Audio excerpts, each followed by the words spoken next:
बुद्धं शरणं गच्छामि धम्मं शरणं गच्छामि। नमस्कार, स्वागत है आप सभी का मेरे चैनल द बुद्धा ब्रेन में। जैसा कि आप सभी जानते हैं, जो शीर्षक मैं आपके सामने लेकर प्रस्तुत हुआ हूँ उसे मैंने लिया है भगवान बुद्ध और उनका धम्म ग्रंथ से। इस समय भगवान बुद्ध हमें सिखा रहे हैं, हमें समझा रहे हैं कि धम्म क्या है। तो आइए जानते हैं कि धम्म क्या है। तो भगवान बुद्ध कहते हैं कि तृष्णा का त्याग ही धम्म है। तृष्णा का त्याग यानी कि हमारी तीव्र इच्छाएं। तृष्णा का अर्थ होता है तीव्र इच्छाएं। भगवान बुद्ध ने कहा है कि मनुष्य के समस्त दुखों की जड़ मनुष्य की तृष्णा है, क्योंकि यह तृष्णा हमारा पीछा नहीं छोड़ती और इसकी कभी प्यास नहीं बुझाई जा सकती। हमारी जो इच्छाएं हैं इनका कहीं कोई अंत नहीं है। हमारी एक इच्छा पूरी नहीं होती कि दूसरी इच्छा तुरंत ही जन्म ले लेती है और इन इच्छाओं के चक्कर में ही पड़कर मनुष्य खुद को दुखी, पीड़ित और व्याकुल करता रहता है। इसलिए मनुष्य को चाहिए कि वो अपनी तृष्णा का त्याग कर दे। भगवान बुद्ध ने कहा है कि तृष्णा ही मनुष्य के दुखों का मूलाधार है। इसीलिए तृष्णा पर नियंत्रण रखना यह बहुत ही आवश्यक है।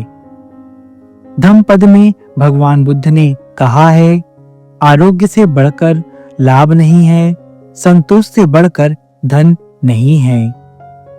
यहाँ संतोष का मतलब बेचारगी व परिस्थिति के सामने सिर झुका देना नहीं है। ऐसा समझना भगवान बुद्ध की दूसरी शिक्षाओं के सर्वथा प्रतिकूल पड़ेगा। भगवान बुद्ध ने यह कहीं नहीं कहा कि भाग्यवान है वे जो गरीब हैं। उन्होंने कभी नहीं कहा कि आप जिस अवस्था में पड़े हुए हैं उसमें ही पड़े रहिए। उन्होंने सदैव इससे आगे निकलकर अपने जीवन को बेहतर बना देने के प्रयास में ही शिक्षाएं दी हैं। भगवान बुद्ध ने यह कहीं नहीं कहा कि जो पीड़ित है उन्हें अपनी परिस्थिति बदलने का प्रयास नहीं करना चाहिए। उन्होंने सदैव कहा है कि हमें सदैव अपनी परिस्थिति बदलने का प्रयास करते रहना चाहिए। जो व्यक्ति निरंतर खुद को बेहतर बनाने के लिए और अपने जीवन को बेहतर बनाने के लिए प्रयास करता रहता है, निश्चित रूप से वह अपने जीवन को पूरी तरह बदल देता है। दूसरी ओर उन्होंने ऐश्वर्य का स्वागत किया है।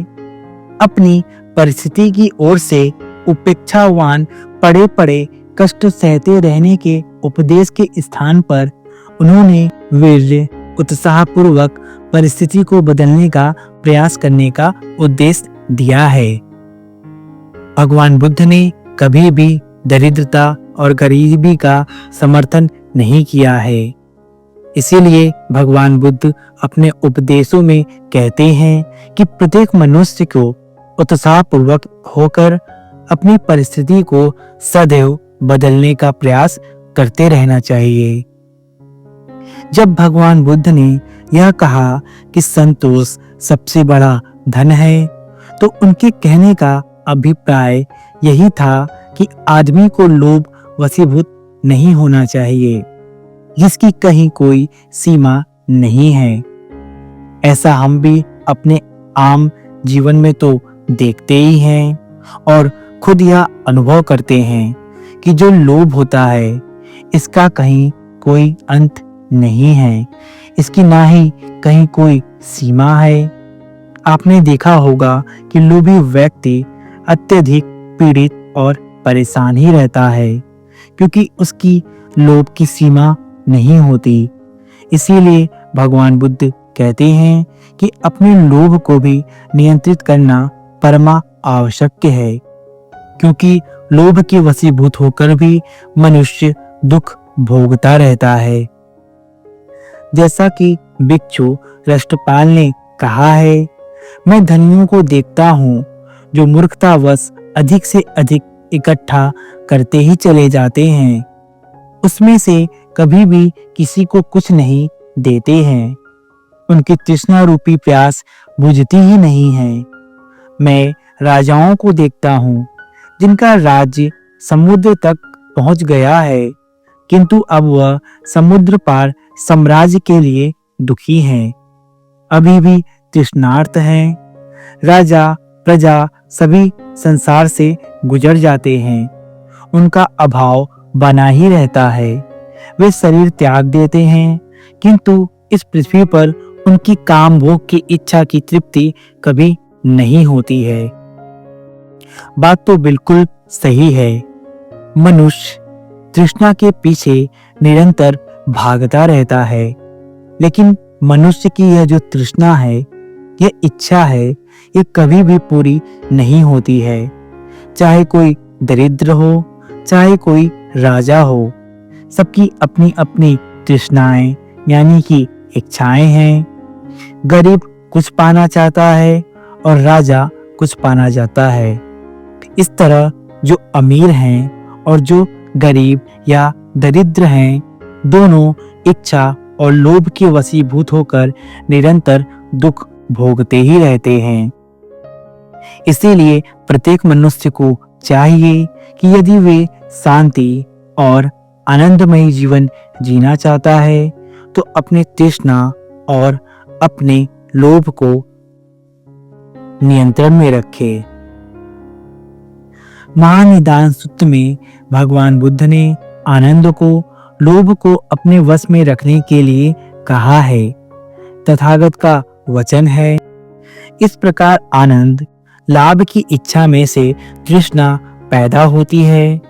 जब लाभ की इच्छा मिल्कियत की इच्छा में बदल जाती है, जब मिल्कियत की इच्छा अपनी मिल्कियत से बुरी तरह चिपटे रहने की इच्छा बन जाती है, तो यह लोभ कहलाती है। लोभ या संग्रह करने की असंयत कामना पर नजर रखने की जरूरत है। लेकिन इस तृष्णा या लोभ को अपने वश में रखने की जरूरत क्यों है? भगवान बुद्ध ने आनंद से कहा है कि इस तृष्णा और लोभ की वजह से बहुत सी बुराइयां पैदा होती हैं। मुक्का मुक्की भी हो जाती है, कलह भी होते हैं, एक दूसरे की निंदा तथा झूठ बोलना भी होता है।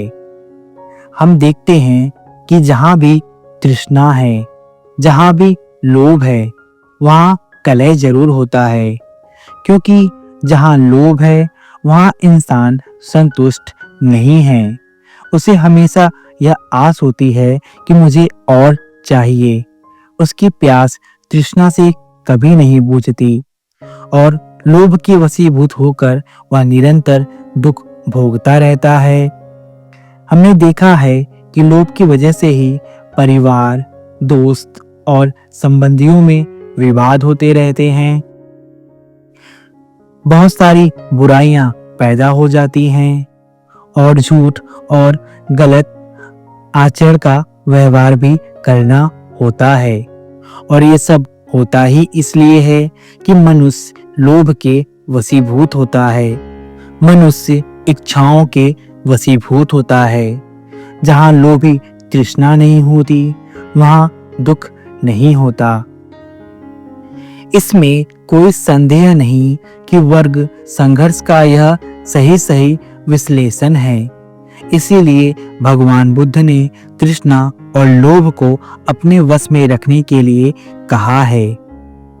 जब भी कोई मनुष्य अपनी तृष्णा और अपने लोभ को अपने वश में रखता है, तो वह देखता है कि हाँ, लोभ क्या है और तृष्णा क्या है, और इससे वह बच निकलता है और निर्वाण की तरफ अग्रसित हो जाता है। तृष्णा का मतलब यह नहीं है कि आप कोई इच्छा करे ही ना। इच्छा करे, बिना इच्छा के तो जीवन निरर्थक हो जाएगा। इच्छाएं वही होनी चाहिए जो आपके लिए और दूसरों के लिए कल्याणकारी हो, जिससे देश, समाज और परिवार का भला होता हो, जिससे स्वयं का भी कल्याण हो, साथ ही साथ दूसरों का भी कल्याण हम कर सके। जो सार्थक हो वही इच्छाएं हमें रखनी चाहिए। जो निरर्थक इच्छाएं हैं उनका हमें सर्वथा त्याग कर देना चाहिए। और लोभ सबसे बुरी चीज है। लोभ से ही अनेक प्रकार की बुराइयां पैदा होती हैं। इसीलिए हमें चाहिए कि हम अपने मन को सदैव लोभ से मुक्त रखें, क्योंकि लोभ का कहीं कोई अंत नहीं है। आशा करता हूँ कि आपको यह वीडियो पसंद आई होगी। यदि वीडियो पसंद आई तो कृपया इसे लाइक और मेरे चैनल को सब्सक्राइब अवश्य करें, क्योंकि मैं आपके लिए ऐसे ही आध्यात्मिक और प्रेरणादायक वीडियोस लेकर आता रहता हूँ। मेरे चैनल द बुद्धा ब्रेन में बने रहने के लिए आप सभी का बहुत बहुत धन्यवाद। आपका मंगल हो। नमो बुद्धाय।